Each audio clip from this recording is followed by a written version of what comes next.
welcome back to my attic. It actually looks worse now that I've begun Swedish death cleaning, but that's okay. Sometimes things have to get worse before they get better. I think it's because I've emptied everything.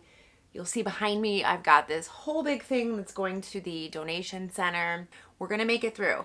I'm not sure when this video is going to post. I'm starting it now. I am going to show you my Swedish death cleaning process as I go through this attic of like decades of stuff. What I'm gonna do in today's video, and you'll probably see it over the course of several weeks, maybe months, it all really depends how long it takes. I'm gonna show you the questions I ask myself when I'm Swedish death cleaning and how I'm getting rid of things and really like what's going through my mind and how I'm deciding what to keep, what to donate, all of those good things. Okay, we are in pile one here. Okay, so this is like kid stuff. My kids don't play with this. They have not played with it in like years. I know they're gonna see it though, and they're gonna be like, "Oh, we love that. Don't give that away." This is how my kids are. This is full of kids' toys.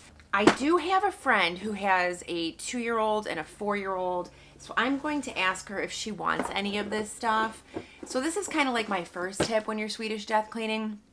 As you go through your things that you're going to give away, ask yourself, like, do I know anybody who would want this? It doesn't have to be people in your family. Like, obviously, yes, you would want to ask your family members and see if they want your items, but you could also ask your friends. There's a question you're supposed to ask yourself when you're Swedish death cleaning, and it's, will this make anyone happier if I keep it? My friend who has 2 kids, I'm like thinking, would they be happier if I kept this for them?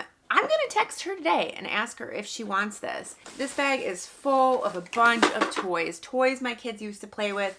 Now they're a little bit too old for these things. You know, my youngest is 7, so they've kind of moved past this. Other things I've got up here, I've got Halloween costumes that they've outgrown, art supplies that they don't use anymore. I look like I'm in a hostage situation with this lighting. Another tip I have is, if you've got kids who are like starting out on their own, they're moving into their own apartment, or if you know kids who are doing that, if you've got things that you want to give away, like sets of dishes and pots and pans, I would recommend inviting them over to shop your home, shop your kitchen, shop your attic, let them go through your things, and they can kind of decide what they might like. If I had had that when I was starting out, I would have been so happy. I feel like it's really hard when you're starting out. You have no money, you don't know what you need, and so like anything that people give you, like I would have jumped on it. So these are toys from when I was a kid, like a long time ago, and I'm gonna keep these things. No one else is going to want them but me, but I'm gonna keep them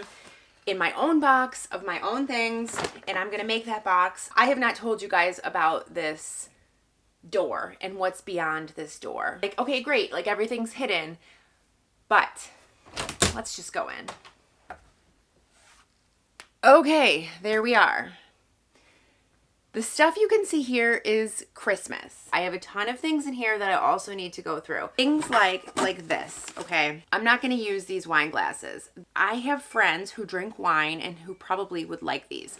So, whenever you have people over, a party, they're hanging out, consider gifting them something every time that they come over. I'm gonna just gather these all together. I think there's like 4 of them, and I'm gonna put them in a little bag. When my friend comes over and she's about to leave, I'm gonna say, hey, I have these wine glasses. I thought of you. I was cleaning out my attic. Would you like them? And I'll tell her, again, like, no pressure to take these. But my advice here really is, whenever people are coming into your home, consider gifting them something that you think that they would like. Again, only if you think they would like it. Don't be gifting them like, you know, random photo album cover here. Another question that I like to ask myself when I'm deciding if I'm gonna keep something is if it's ruined and unfixable, and then I just throw it away. That's why I always have a garbage bag handy. I could just toss things into it that I just know, like, why am I saving it, right? And it's just like sitting here for no reason.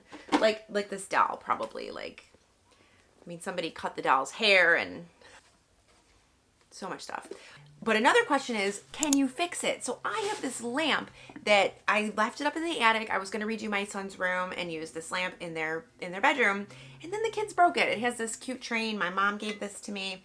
I'm going to fix it. I'm going to glue it, or however I can get it back on there. And then I've got this lampshade. I may look for another lampshade. When I take everything to the thrift store and donate it, I am going to go into the thrift store itself to see if there is a lampshade, because if I can find one, maybe even one that's like a little smaller, that would be perfect. Another question to ask yourself is, what do I have that I haven't used that I can actually re-gift somebody?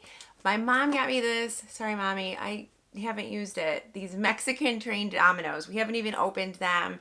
I should open it, but I don't know that we will. We've had them for so long. I can gift it to somebody. So if you find things as your Swedish death cleaning, don't just leave it sitting in your attic for another decade. Think about who you can gift it to. Wasn't expecting to make this much progress today, but here we are. The next question to ask yourself: what can you digitize? I have this whole box of photos, and you know, I don't really keep these out anymore, but how can I digitize them and get them online? Another question to ask yourself, and I've been doing this, I've been going through my things and thinking, like, is there a loved one who would want this? And again, just going to think about it, going to call them, going to ask them while I'm still alive so I can give it to them when I'm alive rather than them having to get it later. I also think it's important to ask yourself if an item has a story. If you've got something that's like old and you, I mean, I'm sure it has a story if it's old, right? So do you know the story? If you don't know the story, is there someone who you can call and ask? Oh my gosh, you guys, the attic looks 100 times better. I've gotten 2 huge garbage bags downstairs ready to go to the donation center. I've also got some just like random kids' toys. Another thing is if anything that you have is decor. So I found this elephant, this brass elephant. Oh my gosh, let me tell you the story about this. One of my jobs as like a child, one of my chores was to get brass polish and polish this elephant, but it is like such a torturous thing to do. I still remember all these like nooks and crannies and polishing it. This is a cool piece of decor. I think I'm gonna bring it downstairs. You know, I kind of stuck it in the attic because I didn't want my little kids to get injured on it. But now that they're older, I think that I think that they can do this. They still do a little roughhousing, but we'll see. The question there is, can you find anything that can be used as decor? Another question that I recently saw and read about, which I actually thought was really interesting, is to ask your significant other what they want to pass down to the children. So I think it's a great idea because you may think like that you're holding on to something that your husband may want to give to your kids, but maybe they have something else in mind and you want to just know what it is so you're all on the same page as you're decluttering, especially if you're going to be decluttering other people's items. Another question to ask yourself is, how will you assign value to something? So obviously, maybe you don't want to donate everything. You know, maybe there are things that you find particularly valuable. So think about how you'll assign value to that item and then decide like what it will take for you to sell it. For me personally, if I can't sell something for $50 or more, then I just donate it. I have found that putting it online and coordinating with people or even hanging on to it for a garage sale, because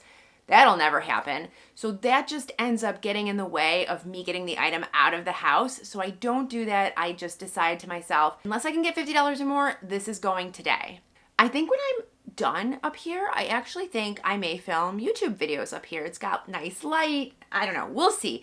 I still have a lot more to go. I've got lots of toys left over, and I've still got that back room that I need to tackle. Again, lots of Christmas decor. I've got some car seats in there that I want to give away. I have made a good dent in that room, not in this round, but over the years. But I do need to go through that as well. So again, a marathon, not a sprint here. The next question though that you need to ask yourself is, what's your timeline? Like, how long are you going to have this process take? Are you going to be decluttering and Swedish death cleaning once a year? Are you going to do it twice a year? Do you want it done within a year? That's a good question to kind of know going into it, which kind of leads me to my last point, which is, if you do have a deadline that you want your death cleaning done by, what you could do, and I'm only telling you this because I feel like I did this to my mom. She cleaned a bunch of stuff and then she said, I've got a couple boxes for you. It's your stuff. Do you want to come and take it?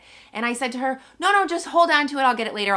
And I've been doing this for years, and she still has my stuff. She's still been hanging on to it. She's even moved and like brought it from house to house, which she's probably annoyed about. So my little tip here is, if you've got kids who are like me and just say, oh, I'll come get it later, just give them a deadline. Figure out your deadline. Tell them, hey, I'm going to be death cleaning. I'm going to like put all my stuff out for you. I need you here by December 1st. Come and pick what you want. If you haven't picked it up, then I'm getting rid of it at that point. And then that just like spurs them into action. And then you're not stuck hanging on to it still when you're trying to get rid of it. Well, guys, those are my questions that I'm asking myself, my thought process as I'm going through this Swedish death cleaning and this decluttering. Of course, I'm not done. I have lots more to do. So be sure you're subscribed if you want to see this whole thing as it comes to fruition. And like I said, I'm going to turn this attic into something fun and useful. I still have to think about it. It could be filming. It could be an office space. It's a nice, big, bright space, and I really want to be able to use it. And again, the kids are older, so they're playing with some of the toys, but they don't really use this like a playroom like they used to when they were younger. I hope you enjoyed this video. It was great hanging out with you, and I will see you in my next video. Bye-bye.